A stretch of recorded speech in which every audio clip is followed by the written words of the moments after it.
Okay, thank you to everybody. If you could start resuming your seats, the people who are still wandering around, I hope the break has provided you with enough caffeine and enough sugar to sustain attention through to lunch.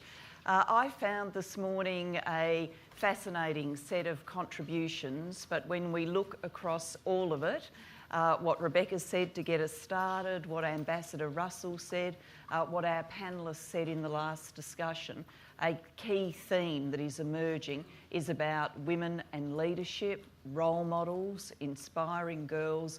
How does that interact? What does it mean for girls' education? And our purpose in this panel is to really drill down into girls' education, leadership models in difficult contexts. What are we doing now that's working? What have we tried that's failed? And what can we do better for the future? I'm going to open up with a very few words and then turn the discussion over to our panellists and hopefully lead a discussion that you find interesting, and then turn it over to you for questions, including from the Twitterverse, Twitter sphere, Twitterland, whatever the authorised terminology is.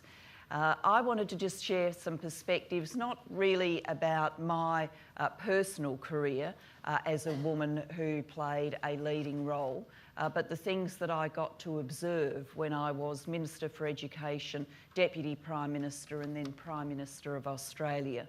And that really is about a number of women in communities, disadvantaged Australian communities, and communities of our First Peoples, Aboriginal and Torres Strait Islanders, where women were playing a leading role and being change agents in combating that disadvantage. And meeting some of those women and getting the opportunity to talk to them about what it was like to be in that local leadership position, a few common themes came out. One, I thought, a very common reflection was that it could be quite lonely, that these women were in settings where they didn't have a wide network of peers available to them. Often they were the first or the only female leader in their community context, and they hadn't been networked. They didn't have the ability to reach across into other communities and to see other women leaders at work. So there was a sense of loneliness. There was also a sense that women, having stepped forward for leadership, had, through intuition and common sense, got themselves to a particular stage of leadership, but when they wanted to do more, that the training and supports that would enable them to do that were not available at all or not readily available, a very common theme. Third, there was the burnout problem. I think because women leaders are still a rare commodity, when one emerges, then everybody, whether it's other community members, whether it's non-government organisations, whether it's government, whether it's other communities that are under pressure, all gravitate and see if they can, in some way, get some direction, assistance from this new female leader. And all of that, in some ways, is endearing. It shows a thirst for female leadership, but it also puts a lot of burdens on the shoulders of these women. And a particularly common experience for women leaders in our Aboriginal and Torres Strait Islander communities is that they burn out, that they simply can't sustain it over time. It's not only the set of pressures that comes with being a leader, but it's the set of pressures that comes with balancing work and family life, their own responsibilities to their family. So it raises a question about what can we do to sustain women in leadership for a longer period of time. Then, of course, many of these women encountered very entrenched attitudes in their own communities, sexist attitudes about whether or not women should be exercising power or leadership, notwithstanding a lot of experience, not being the person invited into a range of conversations which were had predominantly by men with men.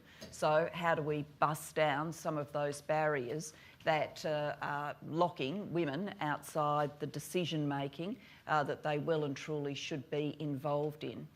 In the context in which I was talking to these women leaders in Australia, women don't face the kind of security issues that are far too prevalent around our planet. But we should remind ourselves that those security issues are pressing and real. For example, one of the women who was to be involved in this discussion, a Brookings colleague called Judith Ann Walker, who lives in northern Nigeria, has been unable to come today to join this discussion because of the security situation in northern Nigeria, because of her particular security situation, which means it is not possible at the moment for her to leave her home. So these things are not theoretical. I don't want you to think that they're somehow intellectual or theoretical challenges that are a million miles away from where we are today. Actually, we are touched by those challenges today because Judith is not available to us to participate in this discussion and more broadly in this event. And so with those observations, what I now want to do is talk to the amazing women on this panel about their experiences and hopefully draw out some themes about supporting women leaders. It's my quest to see if we can try and push through to some good ideas and some areas for further work, but things that we think could be really prospective for change for women in leadership positions. So I'm going to turn first to my colleague here. We had the opportunity to talk last night, so to Uvasi Shani, who has joined us. For those of you who don't know of Uvasi's work, and I hope many of you do, but I'm going to get her to explain it, so we'll all be on the right page. Uvasi is the founder and chief executive of the Study Hall Educational Foundation. And in that work, her current research and what she has done in her home of India has been focused on a girls' empowerment program, which has had truly remarkable results. Such remarkable results that the challenge now is taking it to scale, using that word scale that comes into so many of our conversations. And so I am going to ask you to address, hopefully, three questions that will really bring some light to the discussion that we're going to have.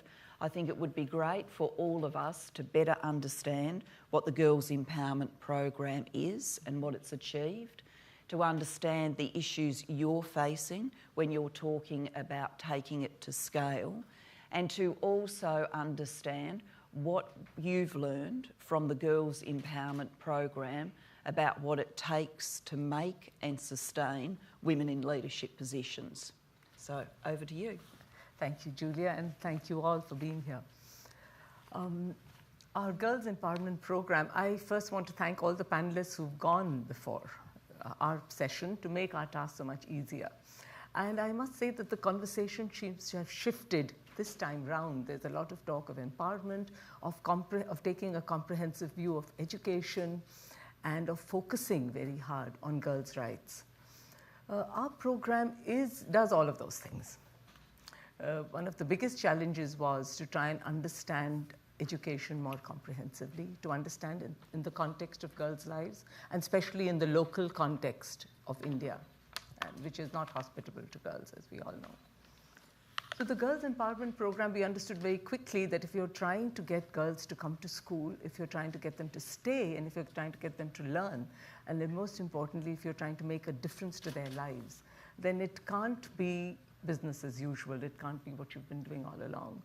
That you have to take a look at their lives, you have to bring them inside, you have to address those issues in your education program, and you have to look at empowerment very closely. And we defined empowerment in much the same way. Lucy, you spoke of entitlements and of people building a sense of entitlement. And we discovered that these girls, they came from homes, very poor homes. And we started a program for girls who came from very disadvantaged backgrounds. It was from urban slums, really. They came from very poor homes with all the problems that poverty brings with itself, and of being a girl and poor in India brings with it. Of violence, sexual violence at home, on the streets, of child marriage, which we should stop calling it that. We should just call it girl slavery, because that's what it is. And labor at home, enforced labor at home. And then again, most of them had to drop out because they had to take care of siblings at home, or because their mothers had died and they had to take care of the whole family, or they were working to support the family, right? And who better than the girls there? The program was an afternoon program, which made it much easier for them to come because they could work in the morning and still come to school. And in terms of formal and informal, even though it was a formal 4-hour school program, we still followed the National Institute of Open Schooling, which is more flexible in terms of the way in which it deals with the examinations. Secondly, we had girls come in at 11 and 12 and 14, the age problem, with no literacy whatsoever, just 2 years, 1 year of schooling. And we developed an accelerated learning program. So we would take them into school and quickly transition them through classes, so that we've had girls who've come with no schooling at age 11 and have graduated high school at 18 because of the ways in which we dealt with them. Then we realized very quickly that you have to deal with problems of girl slavery, let's call it that now and not child marriage, and problems of domestic violence and sexual violence and child labor at home. So we worked very hard at, and girls coming with absolutely no sense of self or a sense of who they were or that they deserved anything at all. So in the curriculum, we built an empowerment curriculum, so to speak, and we followed the Freirean pedagogy, a critical feminist pedagogy. And head-on, we dealt with it once a week at a minimum, where we sat, and we call them critical dialogues, and you talked about your lives, and you talked about issues of dowry, of child marriage, of what is happening at home. And then building with that, the teacher served as a facilitator to help them build a critical understanding of their own gendered lives, a critical understanding of the social systems of patriarchy, and what is it that makes them, gives them the lives that they have. And then collectively looking for solutions of what it would take to build out of those. Of course, the program has teachers who are in school with a very high rate of teacher attendance. And they have teachers, and they had to be trained, again, out of their own gendered mindsets, and to look at gender when you're looking at girls' education, to look at girls' lives when you're looking at girls' school, and to understand that they have to serve as advocates for girls' rights and help girls become self-advocates. And then, going one step further, learn to become advocates with the communities. Because there again, whereas people said that, people want the best for their girls and their boys, I don't know. That it's strong patriarchal. First of all, they're really unhappy when the girls come. Secondly, they're a burden. And thirdly, all they're meant for is good for is domestic, sexual, and reproductive labor. That's their life. And we like to call them mothers and wives and give them nice names, but that's really what it is. And so since that's all they're going to do, then why do we need to spend anything on them, and why not start them early? And I've had parents come and say, this girl had reached class 10 and she wanted to go on and she was topping. And the father was determined to marry her off. And the mother said, well, if she's not going to do that, she still has no right to be in school. I have these 6 children, and what is she doing there? She should be home, and that's her destiny. That's what she should be doing, helping me with these kids, right? But because we'd managed to build a sense of agency, a sense of the capacity to aspire, and a sense of entitlement, the girl fought, and she got beaten black and blue, and literally beaten black and blue, so that we had to call the police. And she said, no, I'm just going to carry on with my education, and she has finished. She's in her 2nd year of a bachelor's degree right now. The point is that that's what the program did. It did all of the things that we've been talking about, so I won't labor them. One is taking a comprehensive view of education and understanding that if you're going serious about girls' education, then you have no choice but to look at all the reasons that keeps girls out of school, pulls them out of school, doesn't let them finish, and gives them the lives that they have. That's one. And secondly, that you train teachers out of their own gendered mindsets. We've had teachers who look at girls and understand that, well, they're really meant for domestic, sexual, and reproductive labor, and I just refuse to call it motherhood and dignify it by those terms, right? And for girl slavery. And so, just move them along and do whatever you can. They're in school, give them the certificate, get them out. If they go, if they don't come, how does it matter? So getting teachers to think out of their mindsets, and to remove the lens, and to look at girls as equal autonomous persons. And our goal was to give them that sense of self-perception, build a capacity to aspire. And as you said, Lucy, what we found was that then they became leaders in that they brought many other girls to school. And after they graduated, They set up non-formal centers in their own homes. I've had that. And then they were harassed by boys. And so we helped to build them. In terms of the supports that the school provided was very strong community relationship and almost a campaign mode with the community to get them, help them to look at their daughters, to help them to value their daughters, look at them as equal people, and to understand that an education is the girl's right. We didn't even try to tell them that they will become better mothers and better whatever. No, that they just deserve it and that they need to have a chance in life. They need to have an opportunity to develop themselves and be the best people that they can be, right? And they had a right to do that. So very focused on our parent-teacher meetings, mothers' meetings, every month, talking to them about these issues. Getting them to sign a bond that said that we will not marry. I know the law, I know that marrying a girl before the age of 18 is illegal, and I promise not to break the law. Then cash incentives, that we institute a very small scholarship of 5,000 rupees, which isn't even $100, but it goes a longer way in India, is that if you finish class 12 and want to go to college, then we will give you this scholarship, right? And then an active intervention in cases of girl slavery, in cases if the children were absent for a long time, well, why are they absent? In cases of domestic violence, very active counseling, calling other agencies, taking recourse to the police, and then advocating with the police. The police would say, I mean, why do you care? The girl is getting settled. We said, you just need to do your job. Never mind why we care. Here's the law, that's what it says, and you're supposed to intervene. And so doing that is what it has taken and continues to take. But I'm so happy to report that our enrollment, even though everything we did was against the cultural norms of the society, right? And we didn't make any bones about that. We were very openly political and feminist, right? We told them, you beat your wives, we'll come and get you. You beat your kids, we will be a thing. And on the first day of when the children were enrolled, first meeting, our enrollment has only gone up. And most importantly, we've had a completion rate of 88%. And most of them have transitioned to higher education, and there too we have supported them. We've supported them to work so that they could pay for their higher education, and helped to train them so that they were placed and could find jobs, right? And at the same time, given them a sense of, and once you've given them the sense to aspire and given them a sense of entitlement, really then there's no stopping them. And so many of them are buying little plots of land now, and they feel that their life is their own and they can do things, right? And I don't know if you want me to address the problem scale right now or later, but please, yes. Yeah, but someone said to me that, God, it's such a complex program, and how are you expecting any of this to be scaled, etc.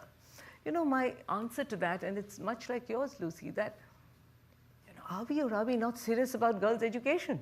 And more importantly, are we or are we not serious about girls' lives or gender equality?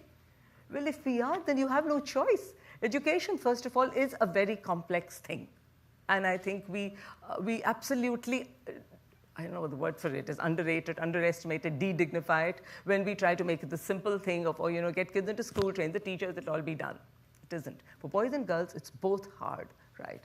Then when you go into difficult contexts, whether it's girls or whether it's lower caste, and especially rural, remote areas, it's even more complex because people's lives are complex. Poverty is a complex thing, right?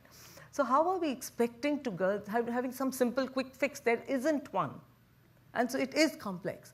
So then complex things are difficult to scale. So what do you do, right? Now our government, even though India is this horrific place for girls, and talking about safety, you must have all heard about the awful rapes that are happening. And this is really just talking about crimes that happen on the streets. There are even worse crimes happening in homes, right, which nobody is really reporting. So it is not a hospitable place for girls, right? You kill off 1 million of them before they're born, and then you treat them badly all through their lives, right? They're never at home, ever, right? So in a place like that, we have great laws, though. We have great policies. People talk about feminism and empowerment, and all our policy documents are riddled with all of them. Wonderful. We have the right to education, which gives girls free education up to 14 and entitles them, right? We also have a great program called the Kasturba Gandhi Balika Vidyalaya. Kasturba Gandhi was Mahatma Gandhi's wife, and this is in her name. And what it does is, again, similar to the cash transfer. It's a free program set in schools, residential schools for 100 girls, upper primary. In the most remote, educationally backward blocks of India, there are 3,500 of these schools currently all over India. And the mandate is to get girls from the lowest castes, from the poorest background, those who have dropped out, and take them free from class 6 to class 8, right? So it's a great program. I was part of a national evaluation. Not all of them are doing well. Of course, the remoter you get, the worse the quality gets.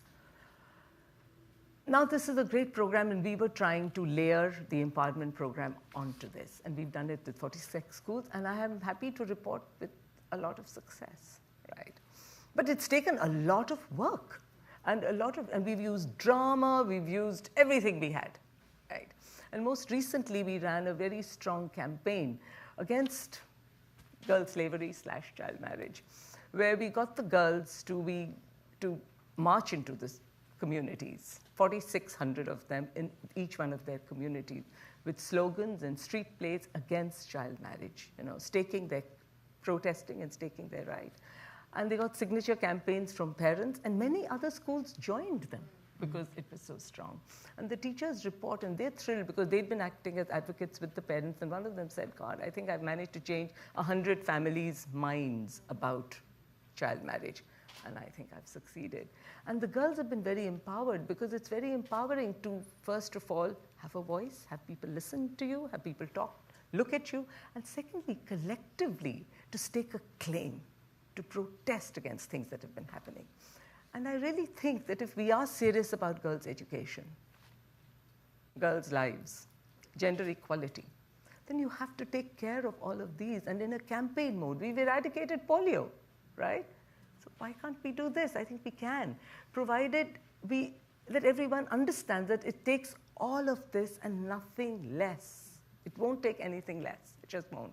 Because it's so entrenched. Patriarchy, misogyny, right? It's so entrenched in so many of these communities. I think here too, not just in countries like ours. In ours, it's part of the DNA, right? But how are you going to root them out? How are you going to stop all these rapes? And education is where it happens. And in terms of boys' education, the parents came to us and said, well, you're doing this for the girls. What about our boys? They're the ones who are out on the streets. They're drinking, they're taking drugs. I said, my first response was, somebody else will do that. So they said, oh, no. I said, well, okay. So then we started a small boys' education program, but separate. Too many problems keeping them together. And we have 100 children there, and I'm sure these boys will be gentler, more humane human beings. I'm going to stop. Thank you. Thank you very much. Very powerful. Thank you. We'll move on now to Rachel Vogelstein. Thank you, Rachel. Rachel is Director of Women and Girls Programs in the Office of Hillary Clinton at the Clinton Foundation. She's also a Fellow in the Women and Foreign Policy Program at the Council on Foreign Relations and an Adjunct Professor of Gender and US Foreign Policy at Georgetown Law School. So thank you very much for joining us, Rachel. Rachel, if you want to give us the worldwide scoop on what Hillary's doing next, please feel free to do that. But just in case you're not in a position to do that, I do have some other questions. Obviously, Hillary, in a world of too few female leaders, Hillary is a global example to the world about what it means to be a woman leader. And so many women around the world look to and learn from her example, but in a really practical way through the Clinton Global Initiative and the Foundation. Hillary and the Clinton family are seeking to give back. So I would be very grateful if you could explain to us the sorts of programs that the Foundation is working on, what's working, what's not, particularly in this area of nurturing and supporting women leaders in girls' education, and also what you think could be coming next building on those approaches. I'm sure you're monitoring and evaluating, it's all done very carefully, where you think the next big wins could be for supporting women leaders in girls' education. So over to you. Absolutely, and I'll start by thanking you for moderating this important discussion, and thanks to Rebecca and the Brookings Institution for hosting this critical discussion today.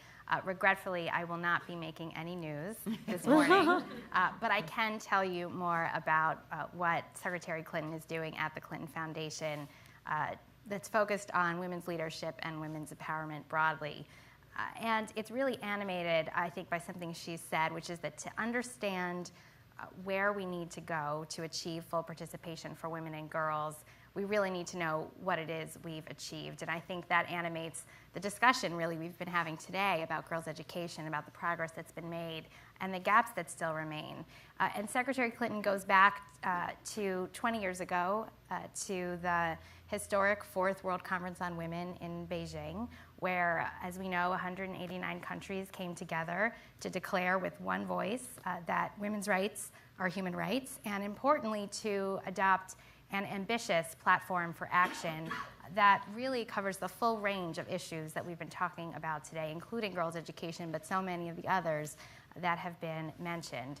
So at the Clinton Foundation, Secretary Clinton has launched an initiative that's called No Ceilings, the Full Participation Project, which has really two goals. The first is to look backwards to 1995 and measure and evaluate the progress that women and girls have made around the world across the full range of the Beijing platform areas, including education, but so many more. Excuse me, women's leadership, economic participation, issues, child marriage that you referred to, or slavery, which I'm so glad to hear you call it that issue. That's an issue that I focus on in my work at the Council on Foreign Relations. And interestingly, there have been a number of countries that have started to include child marriage in their trafficking laws, and there's a powerful legal argument that's being made that in fact many instances of child marriage actually give rise to the elements under the trafficking protocol, the Palermo Protocol, and there's a really important, I think, connection that you've made and that hopefully others will be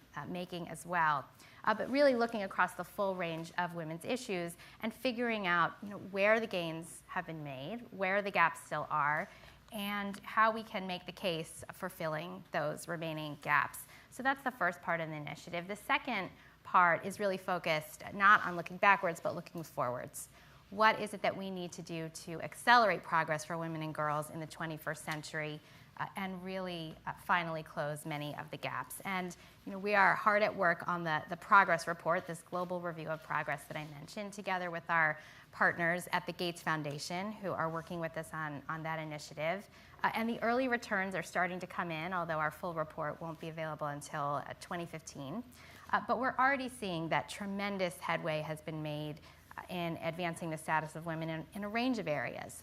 First, through legal frameworks and institutions.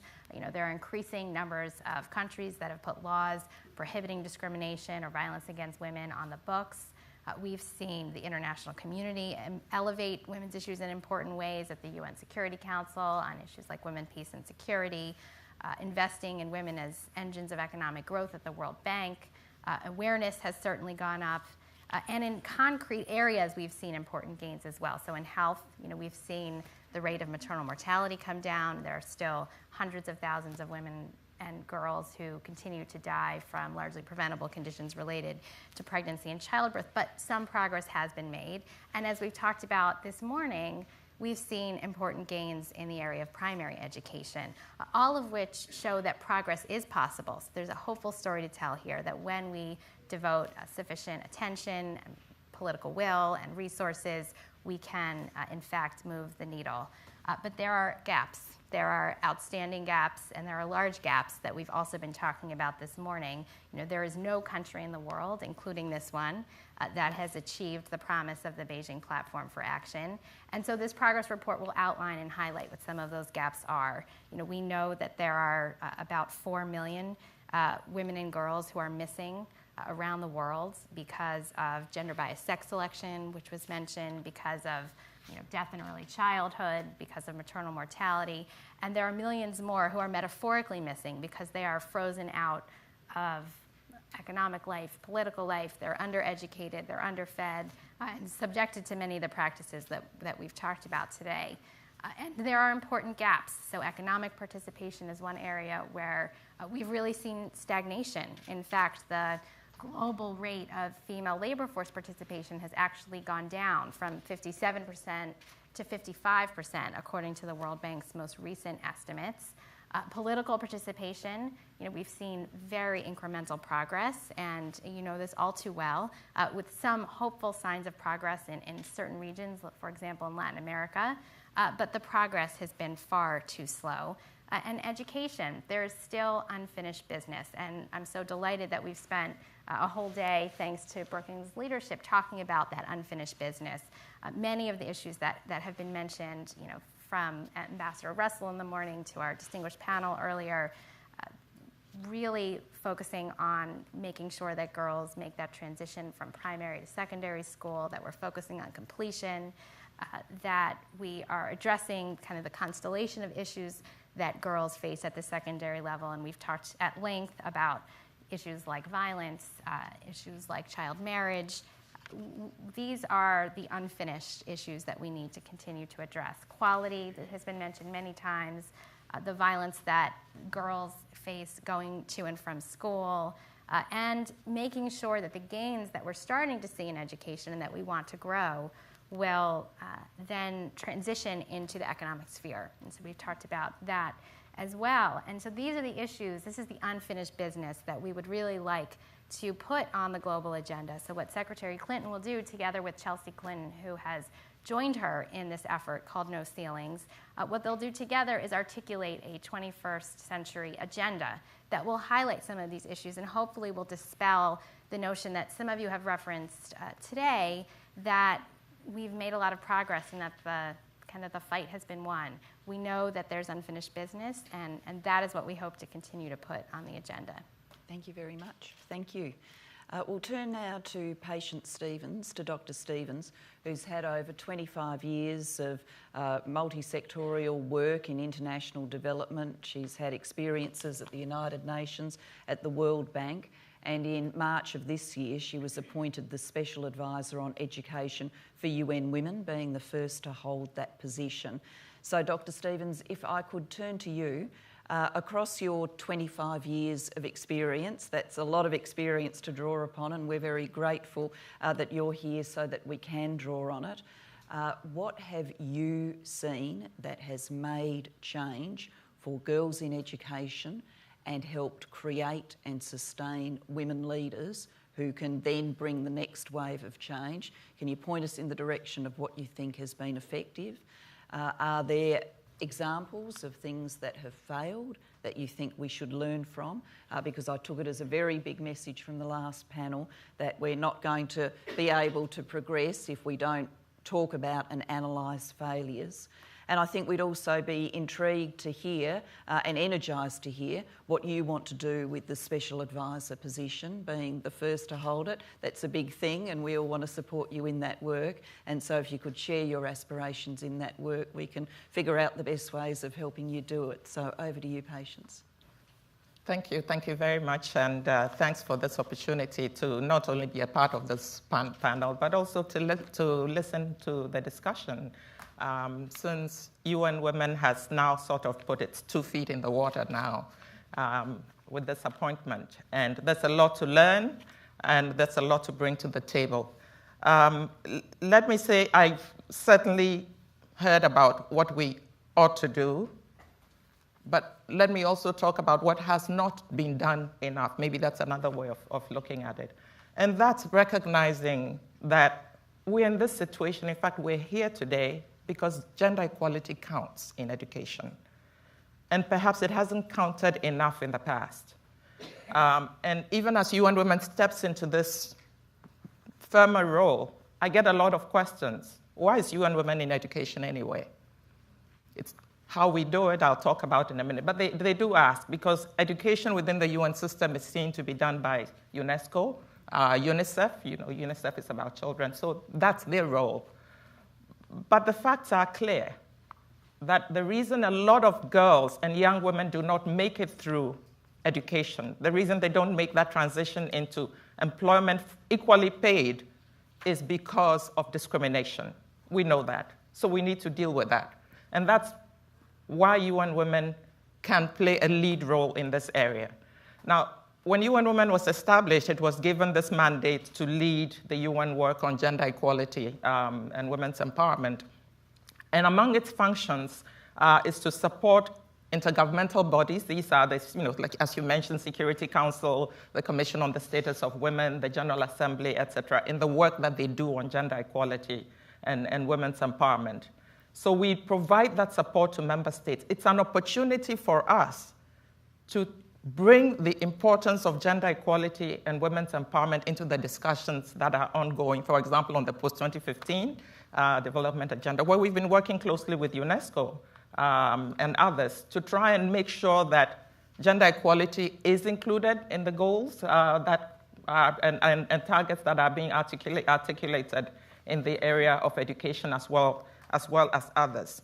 So we need to make sure that this, shall I call it a multi-sectoral approach happens. And I've heard a lot already said this morning about the need for that to happen. And I hope that in my capacity, at least I can stimulate that discussion. And let me throw one of those ideas out. As I thought about the issues, and it's not a UN Women position as such, but as I thought about the issues and coming into this meeting, and I do this a lot, I started writing out what are the key issues here. One is that education is no longer, not that it ever was, but it's certainly clearer that it's not simply a matter of chalk and chalkboard or books and pencils and pens, and you both actually mentioned this. It requires partnerships across a number of areas. So I wrote down these areas, and I like to do this, and it's spelled out for me, SHELF, S-H-E-L-F. Take E as education in the middle. It still occupies the middle. And I'm looking at it like a bookshelf. When you want to be educated, you go to the bookshelf and you read from a range of sources. So taking E as the education in the middle, I then figured out the first, S, for me, is that security and safety is becoming very big in the area of girls' education, and we must address it. The second, and I'm not talking about only Boko Haram or anything, the Malalas of this world. I'm talking about school safety as a whole, including in this country and everywhere that girls get abused, sexually, verbally, whichever way. So that's the S of the shelf. H is health. Too often we have seen schooling as being separate from health. Of course, there's more talk now about teaching health education, sexual and reproductive health and reproductive rights. It must be fundamental. And I think we must form partnerships with the health sector in promoting education, because there are strong gender equality issues and biases within health. And in this area, there's a lot of talk about, and earlier on there was a reference to the extent to which separate bathrooms, for example, matter. Think about girls. I mean, I was a girl going through school in Ghana. Facilities were better than average in the schools that I went to. But still, there are the issues of girls and adolescents who have health issues, who have menstrual issues, who must be dealt with. We must learn to bring that into our education planning and making facilities available for that. So we come to the E, S-H-E. The E is for education. And actually, I wanted to add to the education employers. And I'm thinking about sectors here. So we've done with the security, we've done with the health sector, education and employment, because we must link girls' education to their employment. And when I talk about education, I'm talking about quality, enrollment, retention, because I've been to schools where you go and you ask for the register, and the register shows that, oh, we have 50% girls. But choose the day to go to the classroom, which is a market day. And we had many of these experiences at the time I was working on projects. Go to the classroom, no girls. But they're on the register, they're enrolled. Where are they? They're in the market. They're with their parents or with their mother selling because it's a market day. Or they've gone to fill the water can for the teacher or the head teacher. So they're not in the classroom.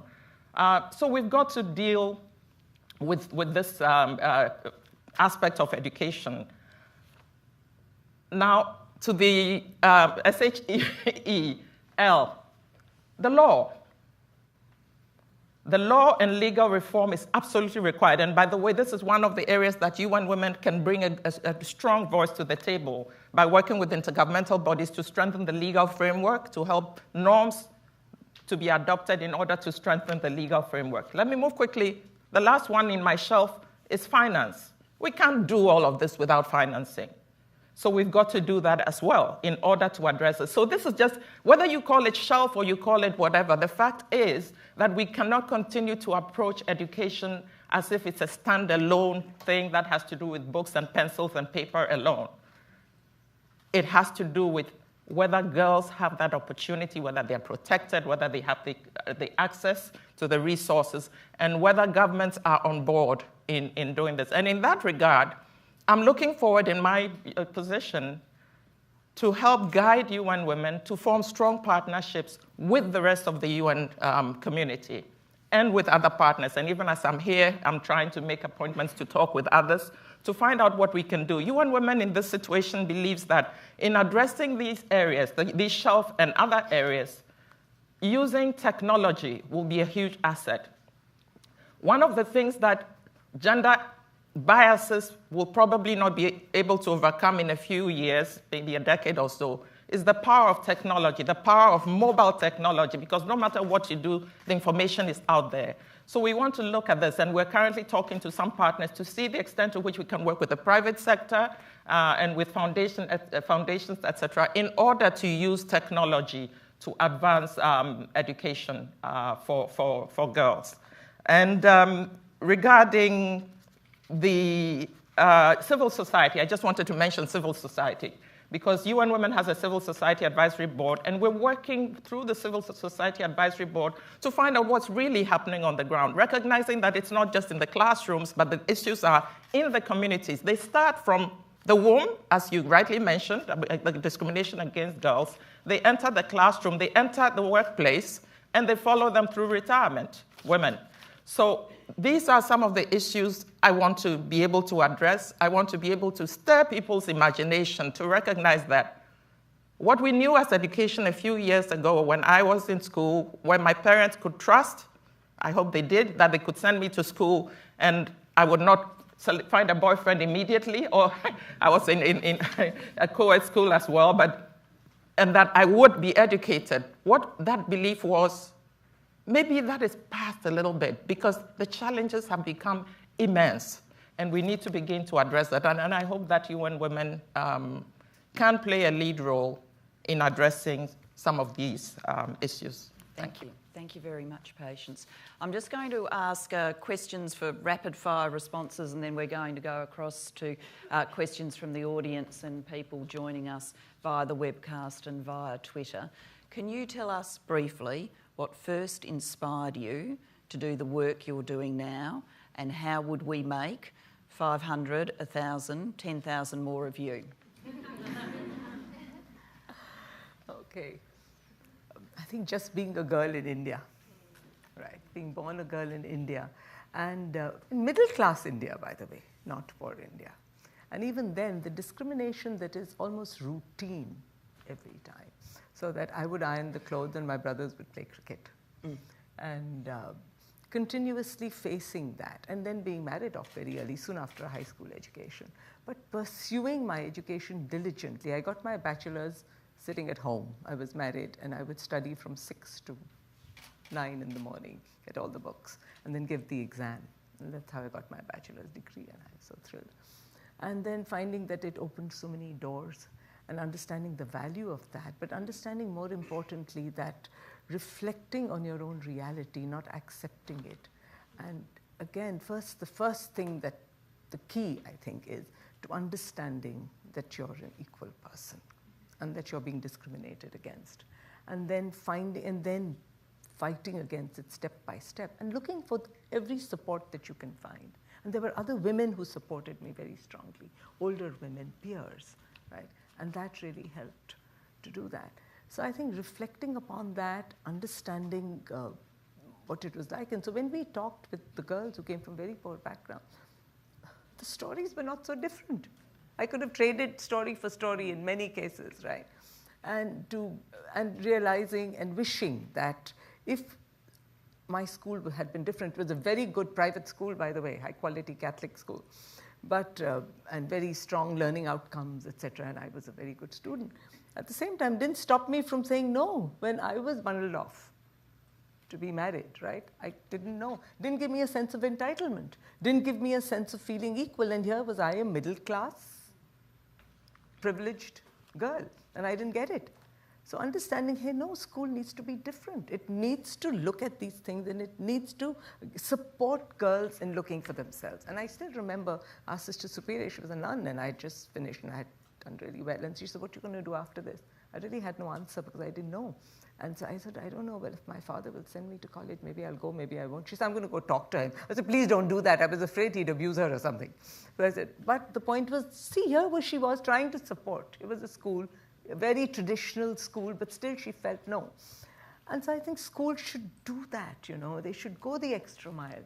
And what I found is that with teachers, it's not so hard. Okay, so we are a private foundation, but we're doing it with 650 girls. We've taken it to 4,600 girls. We're going to another 60 schools.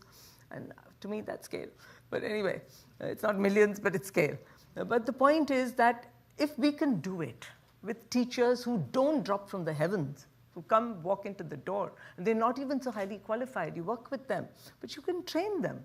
And people are good. And because they're women, and because gender strikes a chord immediately, I have trained teachers in remote areas. Oh my God, how they come alive when you start talking about gender, because it affects their lives, and then they become leaders.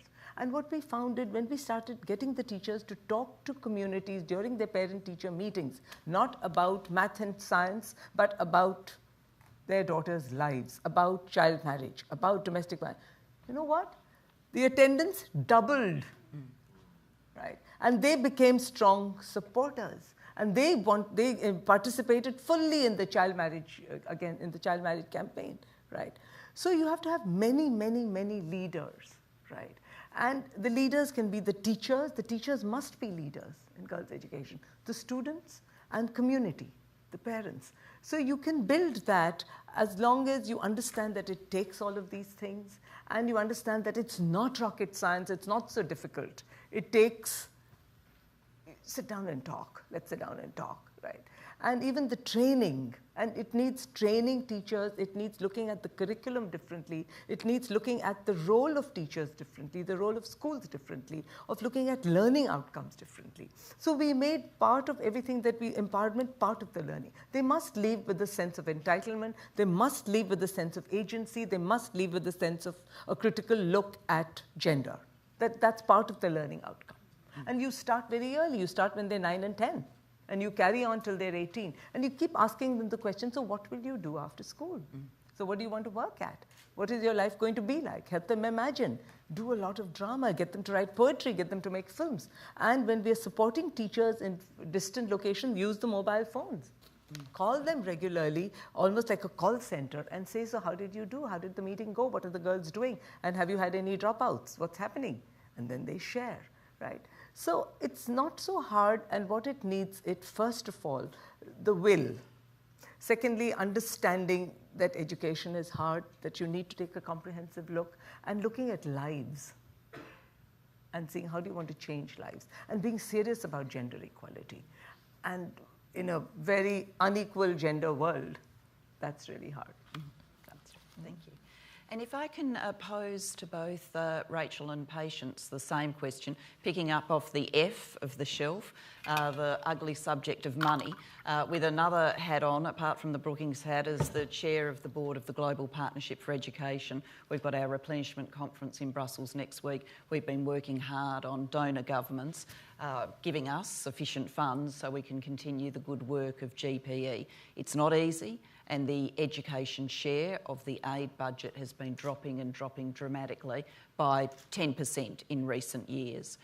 So given that, what can we do better to advocate to governments, donor governments, that it's a good investment, and particularly from the perspective of the Clinton Foundation, how can we maximise the involvement of the private sector in giving us the support we need? So I might, Patience, go to you first. All right. Thank you. Very good question. And I think There's a lot that we can do in going to governments, talking to them, of course, more. And in our position at the UN, of course, since we are a secretariat, when we prepare documents, we can try and make the case for why education counts in order to hopefully inspire governments to reach normative agreements to give more money. But I also think there's something that perhaps we need to do, which is make education more attractive. Perhaps the shelf approach, or whichever shelf, you can expand the shelf, is one way to do it. Because I've been telling some colleagues that I think education now has competition. It's not what it used to be. When I went to school, my parents almost said, when you come out with your degree, you'll definitely do well, you'll have a car, maybe, and have certain things lined up for you. The notion of how education works, and in fact, the practice of it has changed. So that people are coming out of school, perhaps having gone through to college, without jobs. And I think for governments for whom resources are limited, especially when you're talking about domestic spending on education, this is a problem that they have to deal with. I don't think we should abandon the education ship. We should make the formal options more attractive, and the whole idea, which we're talking about a lot in UN Women about, the non-formal education, providing second chances, providing catch-up opportunities for those who do, drop out, are unable to do so, and doing it through technology, in order to make these traditional paths, or sort of traditional paths, as attractive as the other pathways that people sometimes want to take for education. And I'm talking about those who may, for example, young men, we're talking about male underperformance in many cases. They see some easy paths. Some of them are through the arts, some of them are through technology, and whatever other paths they see. Can we bring that glitz a little bit into education and show that it's presenting or yielding results, and then use those results to go to governments and donors and say, see, here's a model that works. I think that's one good way of doing it. Let me make one last comment. I've also been thinking a lot about how do we make education work for girls and women in a way that affects an entire chain of results. And one of the options is, and I know it's something that is current, but not everybody buys it, early childhood education. I mean, the UN Women is not yet fully on board that, but there are studies which have shown that it yields results far beyond what you see with the children who are at this level. And one of the possibilities is to have young women who drop out of school, for example, because of pregnancy, be drawn into a program where the care of the children, the transition of these mothers, and their future careers become linked in a way that empowers entire communities. I'll finish with this CNN heroes. I know there's one story now, which I believe her name is Lynn, who was a teenager who fell out of school and who has now established a scholarship program for people like her in order to give them scholarships to support their taking care of their children. And the account is very positive. And you can see it anytime you see the CNN heroes come on. Just look for it.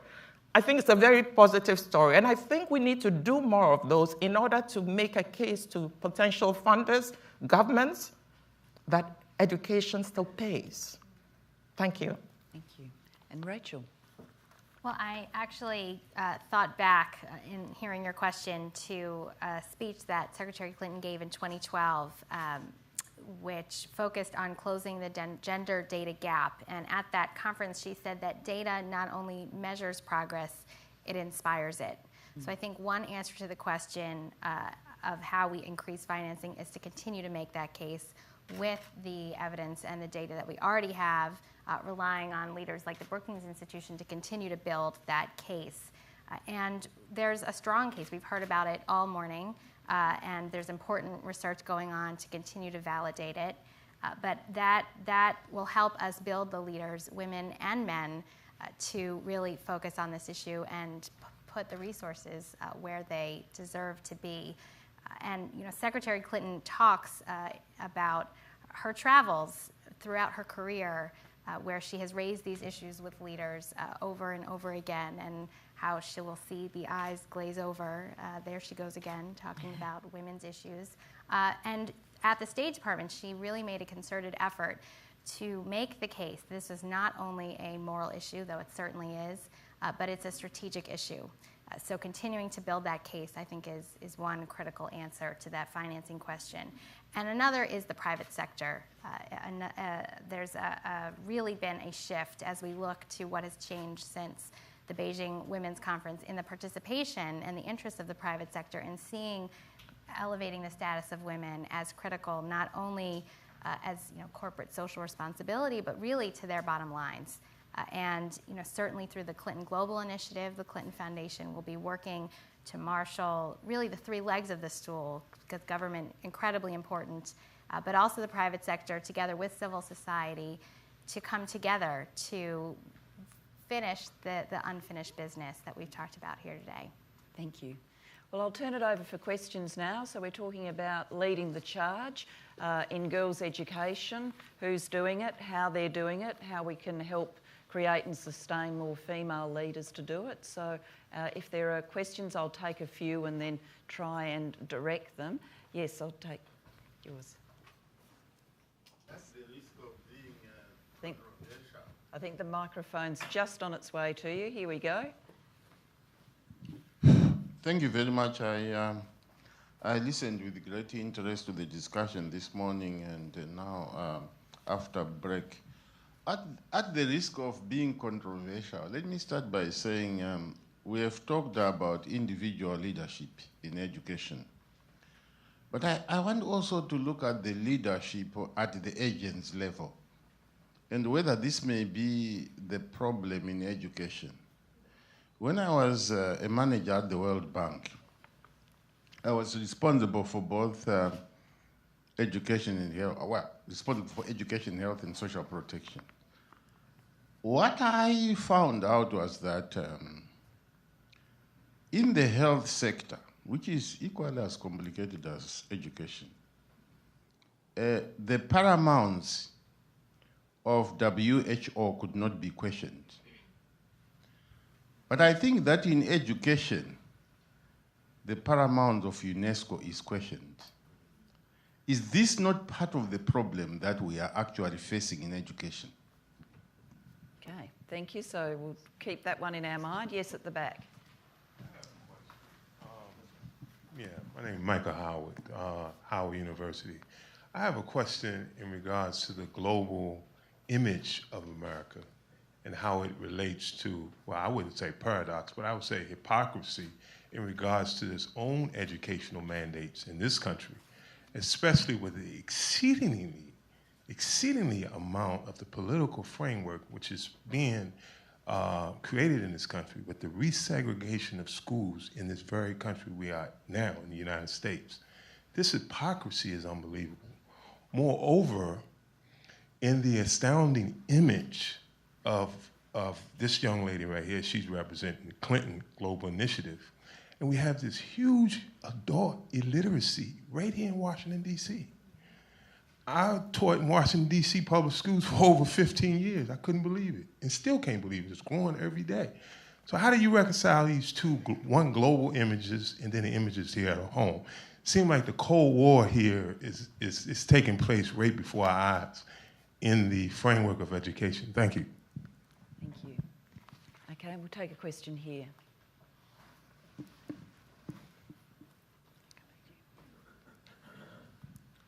Well, my name is Augusto Bejar. I work for BISLAC, and I'm very honored to actually be in front of amazing guests.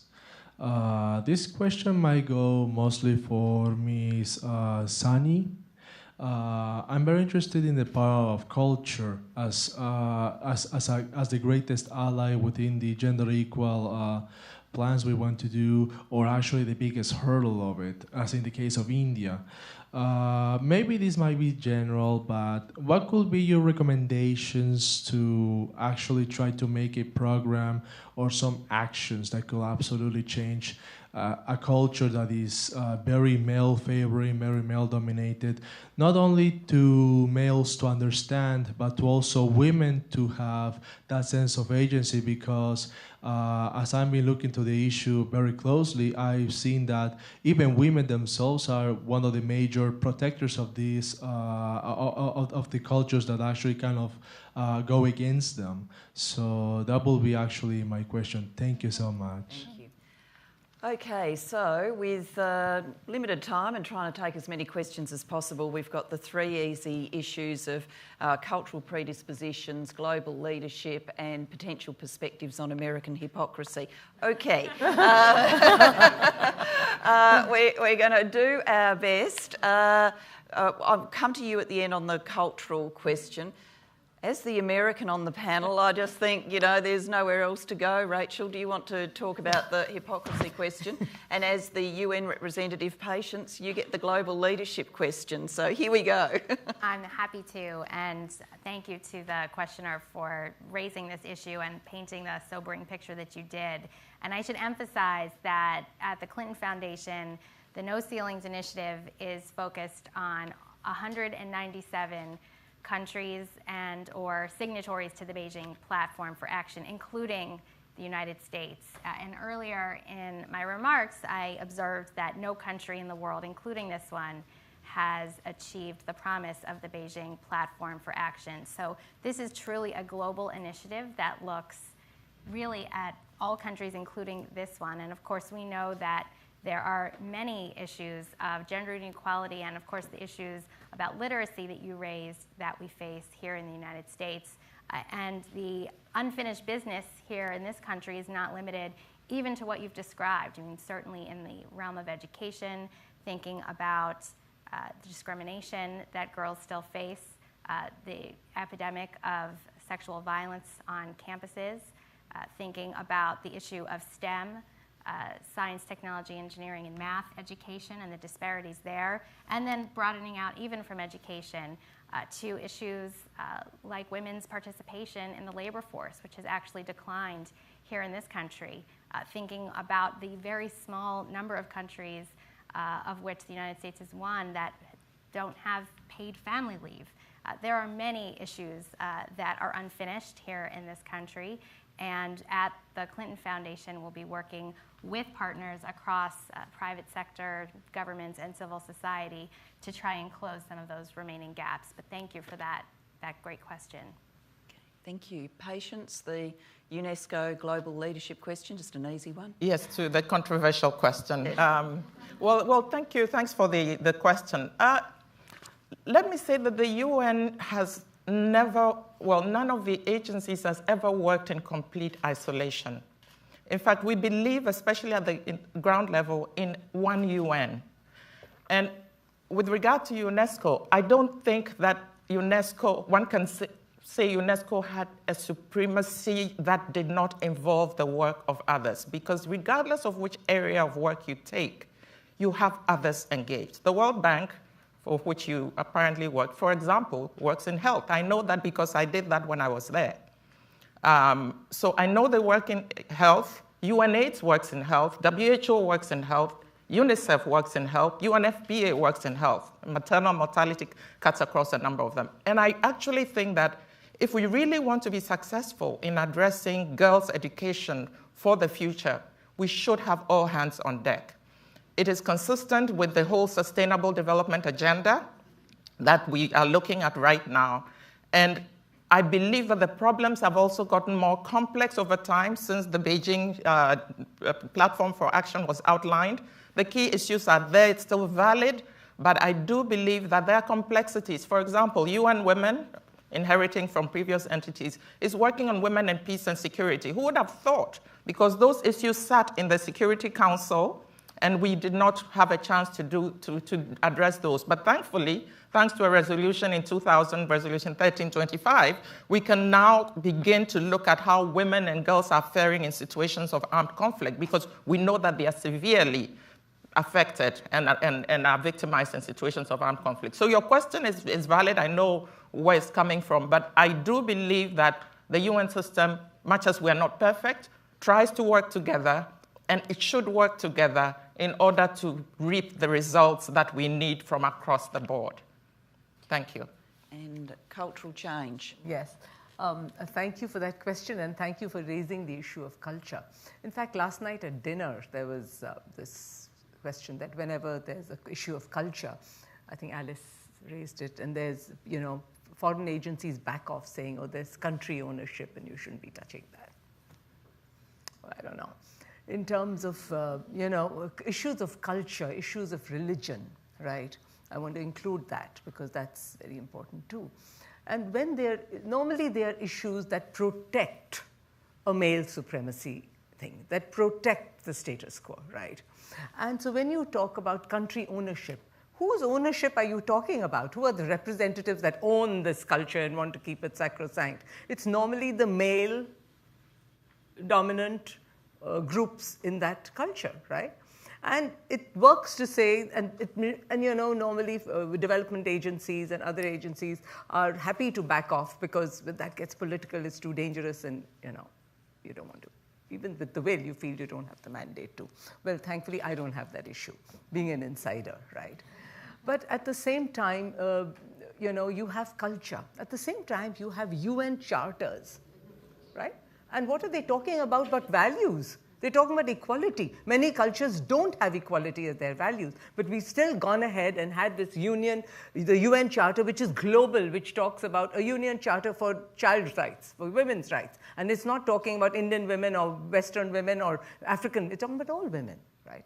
You have constitutions, which give you the right to equality, the right to freedom, et cetera, et cetera. And then you have laws. So, and most of these constitutions, where they are not religious countries or they are secular countries, they have drawn from universal values. So when you talk about cultural values and, and culture that, hey, child marriage is part of my culture, and genital cutting is part of my culture, or beating them at home is part of my culture, right? Well, you invoke then UN charters, you invoke the law, you invoke your constitution, and you say, for example, I'll give you a small example. The girl I mentioned whose father beat her up, and he was with an iron rod, so she would have died if not for the fact, talk of backlashes, if not for the fact that her friend immediately got in touch with us and we put all the machinery in place. So when I went to her home the next day, the mother was really mad. We talked about women. And she says, but what really got us was that how dare she call the police on her father? I said, well, first of all, she didn't call, I did. She said, well, you have no right. How can you call? This is his daughter. He can do what he likes. I said, no, you can't. That's not what the law says. The law says that if he beats you, your neighbor has the right to call. And she was totally stunned. She says, the law says that? And, the point was that the domestic sphere and the religious sphere and the cultural sphere, well, let's not talk about laws. Let's just talk about the norms, right? Because it works. Right? So, but when you tell them to their face, no, this is what the law says. And I really don't care about this little cultural thing that you've done. But, and we're just going to call the police, and they'll take you to jail if you don't do this. So you can't do that.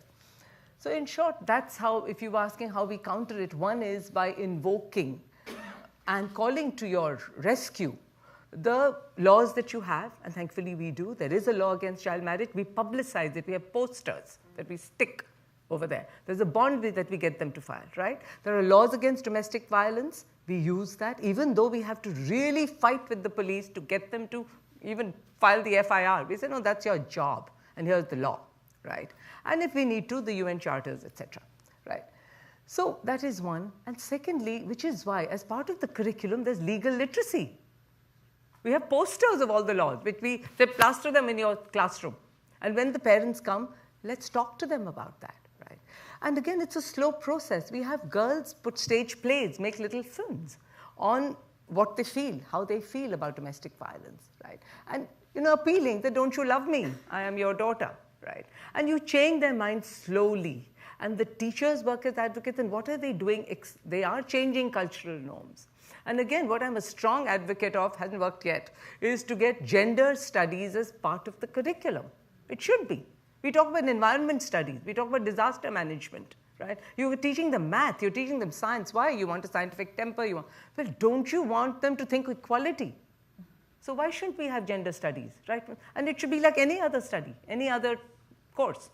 Let's think about it. And of course, in all your pedagogy should be critical pedagogy, not just your gender studies. That's what it means to develop critical thinking. You should be engaging in, it should have only critical pedagogy in schools. And in fact, one of the parents accused me. She said, it's your education that's sown these seeds of rebellion in her. Privately, I said, yay. But publicly, because he was really glaring at me, I said, yeah, but, don't you see what she's saying? And so Well, I'm afraid we are out of time, but I think that's actually the very best place to leave our discussion.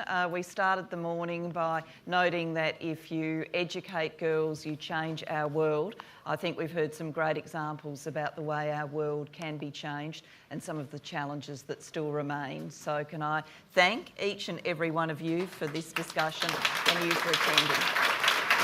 Thank you. Thank you.